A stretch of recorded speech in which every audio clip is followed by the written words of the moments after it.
മതം പറഞ്ഞ് ഗുരുവായൂരിലെ ബി.ജെ.പി. സ്ഥാനാർത്ഥി ബി. ഗോപാലകൃഷ്ണൻ നടത്തിയ വിവാദ പ്രസ്താവനയ്ക്ക് പിന്നാലെ സമാന പരാമർശവുമായി തൃശൂരിലെ ബി.ജെ.പി. സ്ഥാനാർത്ഥി പത്മജ വേണുഗോപാലും. തൃശൂരിൽ സാധാരണ ഹിന്ദുവാണ് മത്സരിക്കാറെന്നും ഇത്തവണ കോൺഗ്രസ് സ്ഥാനാർത്ഥിയെ നിശ്ചയിച്ചതോടെ സമുദായങ്ങൾ തമ്മിൽ അതിന്റെ പേരിൽ സ്പർദ്ധ വരുകയാണെന്നും സ്വകാര്യ ചാനലിന് നൽകിയ അഭിമുഖത്തിലാണ് പത്മജ പറഞ്ഞത്. അത് എങ്ങനെ പ്രതിഫലിക്കുമെന്ന് നമുക്കറിയാൻ പറ്റില്ലെന്നും അവർ പറയുന്നുണ്ട്. രാജൻ പല്ലനാണ് കോൺഗ്രസ് സ്ഥാനാർത്ഥി. അദ്ദേഹത്തിനേക്കാളും നല്ല കാൻഡിഡേറ്റ്സ് ഒക്കെ കോൺഗ്രസിൽ ഉണ്ടായിരുന്നുവെന്നും പത്മജ പറയുകയാണ്. കുറെ കാലങ്ങളായിട്ട് മേയർ ക്രിസ്ത്യനാണെങ്കിൽ MLA സ്ഥാനത്തേക്ക് ഹിന്ദുവായ ഒരാളാണ് മത്സരിക്കാറ്. അപ്പോൾ ചന്ദ്രമോഹൻ വരുമെന്ന് കരുതിയെന്നും അദ്ദേഹത്തിന് കൊടുക്കാണ്ട് ഇതെന്താ സീറ്റ് രാജന് കൊടുത്തതെന്ന് മനസ്സിലായില്ല എന്നുമാണ് പത്മജ പറയുന്നത്. അതേസമയം തെരഞ്ഞെടുപ്പിൽ മതസ്പർദ്ധ വളർത്തുന്ന പരാമർശങ്ങളിൽ എന്ത് നടപടി സ്വീകരിച്ചെന്നാണ് തെരഞ്ഞെടുപ്പ് കമ്മീഷനോട് ഹൈക്കോടതി ചോദിച്ചത്.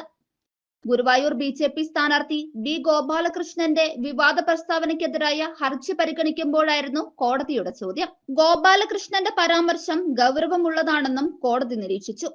പരാതികളിൽ തുടർ നടപടികൾ ഉണ്ടാകുമെന്ന് തെരഞ്ഞെടുപ്പ് കമ്മീഷൻ കോടതിയെ അറിയിച്ചു. വിവാദ പ്രസ്താവനയിൽ ഗോപാലകൃഷ്ണനെതിരെ ക്രിമിനൽ കേസ് രജിസ്റ്റർ ചെയ്തിട്ടുണ്ട്.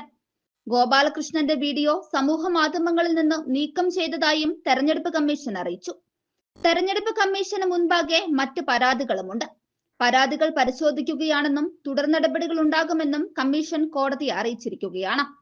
KSU നേതാവാണ് ഹർജി നൽകിയത്. മാതൃകാ പെരുമാറ്റച്ചട്ടം നിലനിൽക്കുന്നു എന്നതിനാൽ മറ്റെല്ലാ നടപടികളും ഇല്ലാതാകുന്നുണ്ടോ? കൃത്യമായ നിയമപരിപാലനം നടക്കാതിരിക്കുന്നുണ്ടോ എന്നും കോടതി ചോദിച്ചു. 2 മാസത്തിനകം തീരുമാനമുണ്ടാക്കണമെന്ന് ഹൈക്കോടതി തെരഞ്ഞെടുപ്പ് കമ്മീഷന് നിർദ്ദേശം നൽകിയിരിക്കുകയാണ്. തെരഞ്ഞെടുപ്പ് ഘട്ടമായതിനാൽ കൂടുതൽ പരാമർശങ്ങൾ നടത്താൻ ഉദ്ദേശിക്കുന്നില്ലെന്നും ഹൈക്കോടതി സൂചിപ്പിച്ചു.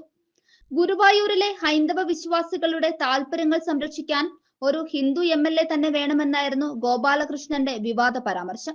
ഗുരുവായൂരിൽ 48% ഹിന്ദുക്കൾ ഉണ്ടായിട്ടും കഴിഞ്ഞ 50 വർഷമായി ഇടത് വലത് മുന്നണികൾ ഒരു ഹിന്ദു MLA പോലും നിയമസഭയിലേക്ക് അയച്ചില്ലെന്നും ഗോപാലകൃഷ്ണൻ തെരഞ്ഞെടുപ്പ് പ്രചാരണത്തിനായി തയ്യാറാക്കിയ വീഡിയോയിൽ പറഞ്ഞിരുന്നു.